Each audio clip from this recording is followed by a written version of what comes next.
आदाब। Straight line में आपका स्वागत है।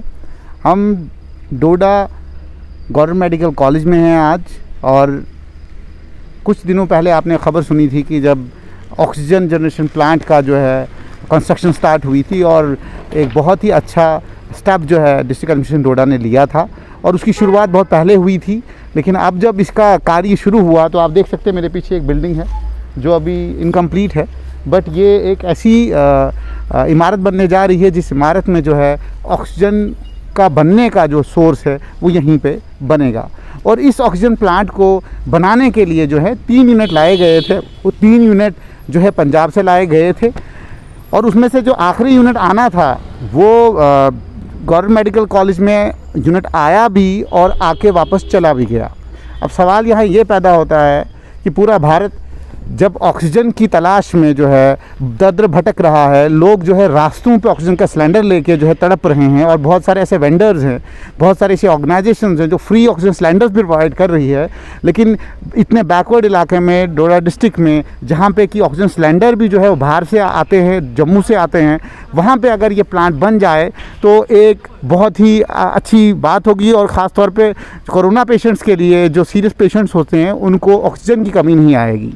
और इसी गवर्नमेंट मेडिकल कॉलेज डोडा में जो है बहुत सारे ऐसे लोगों की डेथ भी हुई है, जिसमें कहीं ना कहीं एडमिनिस्ट्रेशन की नेग्लिजेंस की वजह से, ऑक्सीजन न मिलने की वजह से जो है उनकी जानें गई हैं। और आज जब ये यहाँ पे ऑक्सीजन जनरेशन प्लांट बनने जा रहा था, इसका जो तीसरा यूनिट है वो 2 दिन तक एक ट्रक पे लोड रहा इसी मेडिकल कॉलेज में, और उसके बाद वो ट्रक वाला वापस चला गया। जब हमने इसकी पड़ताल की, इसकी पड़ताल करने पे जब हमने बात की मैकेनिकल डिवीज़न से जो डील करती है इसको, उन्होंने ये कहा कि हमने उस वेंडर को ये कहा था कि आप जो है क्रेन लाइए और इस मशीन को यहाँ पे इंस्टॉल करें। लेकिन वो वेंडर जो है यहाँ के जान पहचान का नहीं था, तो इसलिए वो क्रेन नहीं आ पाया और वो मशीन जो है यहाँ पे इंस्टॉल नहीं हो पाई, जिसकी वजह से एक ट्रक डोडा की जुरिडिक्शन में आता है पंजाब से, और उसके बाद इस जीएमसी से वापस पंजाब पहुंच जाता है।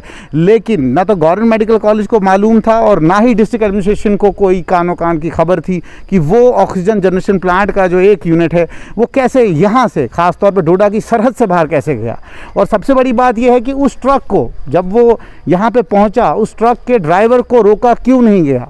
अगर वो ऑक्सीजन जनरेशन प्लांट का जो तीसरा पार्ट है, जो 750 यूनिट का है, जहाँ तक हमने बात की मैकेनिकल डिवीज़न से, कि वो जो 750 कैपेसिटी का जो ऑक्सीजन जनरेशन प्लांट था वो यहाँ पे आया और यहाँ से वापस चला गया, आपको क्यों नहीं मालूम हुआ। तो उनने यही कहा कि हमने वेंडर को यही कहा कि वो क्रेन लाए और इसको यहाँ पर रखे। आप खुद सोच सकते हैं कि गवर्नमेंट डिपार्टमेंट की कितनी बड़ी नेग्लिजेंस है कि एक क्रेन जो है पूरे डिस्ट्रिक्ट हेडक्वार्टर डोडा, जबकि इसके 3 डिस्ट्रिक्ट इसके स्फेयर में आते हैं, district Kishtwar, district Doda and district Ramban, इन तीनों डिस्ट्रिक्टों से जो है क्रेन नहीं आ पाया, और उसकी वजह से जो है यहाँ से ये ऑक्सीजन प्लांट जो है वापस पंजाब पहुँच चुका है। और आने वाले वक्त में क्या डोडा को ये ऑक्सीजन प्लांट मिलेगा नहीं मिलेगा, अगर इस तरह की एडमिनिस्ट्रेशन जो है वो इसी तरीके से काम करने लग गई, तो मुझे लगता है कि यहाँ पे जो भी सामान आएगा वो यहाँ आएगा नहीं, बल्कि यहाँ से वापस चला जाएगा। तो कहीं ना कहीं ये लापरवाही है। मैकेनिकल इंजीनियरिंग डिपार्टमेंट जो है बाज़ाब्ता उनकी कहीं ना कहीं कोताही है। और जब हमने उनसे बात की, उन्होंने ये बात स्वीकार की है कि भाई टेलीफोनिकली कि हमने जो है उनसे आग्रह किया था, लेकिन वो यहाँ रुके नहीं, वो वापस चले गए हैं। और अब जब हमने डिप्टी कमिश्नर डोडा से बात की, डिप्टी कमिश्नर डोडा ने बिल्कुल क्लियर और कैटेगोरिकली ये कहा कि मैं इस पर सख्त कार्रवाई करूंगा, और जल्द से जल्द इसके ऊपर जो है एफआईआर भी लॉन्च कर दी गई है। हम उस ट्रक को भी वापस रिकवर करेंगे। और दूसरी बात, जो भी मुलाजिम जिनकी कोताही की वजह से जो है ये ऑक्सीजनेशन प्लांट यहाँ से वापस चला गया है, उनके ऊपर बाज़ाब्ता कड़ी कार्रवाई होगी। और आने वाले वक्त में जो है एक एग्जाम्पल रहेगी कि कोई भी अफसरान इतनी नेग्लिजेंस जो है वो बरते ना। आप सब दर्शक जो मुझे देख रहे हैं उन सबको मालूम है कि हिंदुस्तान में आज भी जो है 2000 से ज़्यादा डेथ हुई है। ख़ासतौर पर जम्मू कश्मीर में 25 लोगों ने अपनी जान जो गंवाई है कोविड की वजह से। और कोविड का जो जितना भी मरीज़ है वो सारा का सारा ऑक्सीजन डिपेंडेंट होता है। और अगर इस तरह की कोताही डिस्ट्रिक्ट हेडक्वार्टर और ख़ास तौर पर गवर्नमेंट मेडिकल कॉलेज में हो रही है, तो आप सोच सकते हैं कि यहाँ का अमला कितना एफिशिएंट है और यहाँ की एडमिनिस्ट्रेशन कितनी एफिशिएंट है, जिनको अभी तक ये मालूम न था कि ये ट्रक जो है पंजाब पहुँच चुका है और वो ट्रक 2 दिन जीएमसी में रहता है, जीएमसी के बाद यहाँ से वापस चला जाता है। तो हम स्ट्रेट लाइन के माध्यम से आप तक ये खबर पहुंचाते जा रहे हैं और आगे भी आप जुड़ते रहे स्ट्रेट लाइन के साथ, ऐसी खबरों के साथ और ऐसी ही इन्फॉर्मेशन के साथ हम आपको हमेशा रूबरू करवाते रहेंगे।